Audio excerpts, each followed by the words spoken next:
చర్య దర్శకులు 4వ సెషన్ కూడా ఇద్దాం అనుకున్నాను సార్, వద్దులని చెప్పి మానేశాను సార్. వద్దులని కాదు సార్, మీకు కూడా తెలియదు, 76 మంది ఎమ్మెల్యే రాజీనామా చేశారు సార్ రోజుల్లో. అందులో మా తండ్రి గారు ఇండిపెండెంట్ ఎమ్మెల్యే, వారు రాజీనామా చేశారు సార్. ఎంతోమంది ప్రాణాలు త్యాగం చేశారు, ఎంతోమంది రైతులు భూములు దానం చేశారు సార్. 500 1000 ఇచ్చారు సార్ ఎకరాకి, పేద రైతులండి. దేనికోసం ఇచ్చారు సార్? మా పిల్లలకు ఉద్యోగం వస్తాయని భాషకు ఇచ్చారు సార్. ఆ రోజుల్లో అమృతరావు గారు ఆమరణ చేస్తే సార్ డైలీ రిలే ఫాస్టింగ్లు ఉండేయండి. మా తండ్రిగా కాక కలరా విద్యారా ఒక రోజు నన్ను టెస్ట్లో కూర్చోబెట్టారు సార్ ఆ స్టీల్ ప్లాంట్ కోసం. అటువంటిది ప్రైవేట్ పనులు చేస్తుంటే ఆర్థికలకి ప్రధానమంత్రి గారు కోరుతున్న సెన్సర్ తప్పండి అయ్యా, ఆలోచించండి అయ్యా, న్యాయం కాదండి అయ్యా సార్. అది చేయమన్నా సరే 3 ప్రజల కోసం చేయమన్నాను సార్, మా కోసం మా కుటుంబం కోసం 3 చేస్తా చెప్పేసి ఆన్ పేపర్ ప్రధానమంత్రి గారు అమిత్ షా గారు ఆంధ్ర వచ్చి మీటింగ్ వచ్చి చేస్తే తప్పనిసరిగా మీరు సర్వే చేస్తారు. అది 175 కోట్లు చేస్తారండి. అప్పుడు జగన్మోహన్ రెడ్డి గారు క్షమించండి అయ్యా, మీరు పిలుపు నేను తెలిసేస్తున్నాను చెప్పుకుంది సార్, చెప్పుకుందని ఒప్పిందనండి రాష్ట్ర ప్రయోజనాల కోసం.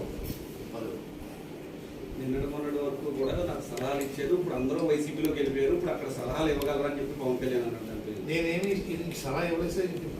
అది సినిమా ఈ రోజుకి నా ముఖం చూడలేదు సార్. ఆయన సినిమా అన్నట్లు నా ముఖం వారు చూడలేదు, ఆయన ముఖం నేను చూడలేదు సార్ ఇంతవరకు, ఎప్పుడు మాట్లాడుకోలేదు సార్. అయ్యా నేను సలహా ఇవ్వలేదు సార్. ముఖ్యమంత్రిగా అన్ని సలహా ఇస్తాను సార్, నాకు తోచిన సలహా ఇస్తాను సార్.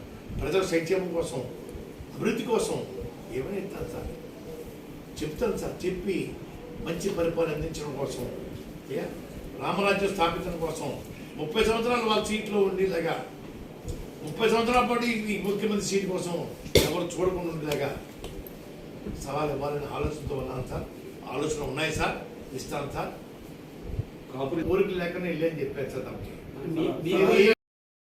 రకరకాల కోచింగ్ పెడతా ఉన్నారు, తెలియక పెడతా ఉన్నారు. వాళ్ళు సినిమాలో హీరో అవ్వచ్చండి, నేను రాజకీయాల హీరో అని, అంత పెద్ద హీరో కాబట్టి చిన్న హీరో అని, వాళ్ళు పెద్ద హీరోలు అవ్వచ్చు. ముఖ్యమంత్రి గారి ఎందుకు వెళ్తున్నాడు, మా నాయకుడు ఎందుకు రాలేదు అని కామెంట్స్ పెడతా ఉన్నారు. ముఖ్యమంత్రి గారు కుటుంబానికి ఒక చరిత్ర ఉంది. వాళ్ళ తండ్రి గారు రాజశేఖర రెడ్డి గారు అండి ఎమ్మెల్యే, ఎంపీ, మంత్రి, ముఖ్యమంత్రి చేశారు. జగన్మోహన్ రెడ్డి గారు ఎమ్మెల్యే, ఎంపీ, ముఖ్యమంత్రి చేస్తా ఉన్నారు. వారు పెద్దలు పంపించారండి. మిథున్ రెడ్డి గారిని, కాకినాడ ఎమ్మెల్యే చంద్రశేఖర రెడ్డి గారిని, కాకినాడ ఎమ్మెల్యే గీత గారిని, మాజీ మంత్రి ప్రెసిడెంట్, పార్టీ ప్రెసిడెంట్ కన్నబాబు గారిని పెద్దలు పంపించి దాన్ని పార్టీలోకి ఆహ్వానించారండి. నేను సంతోషంగా అంగీకరించాను. వస్తాను వెళ్ళానండి.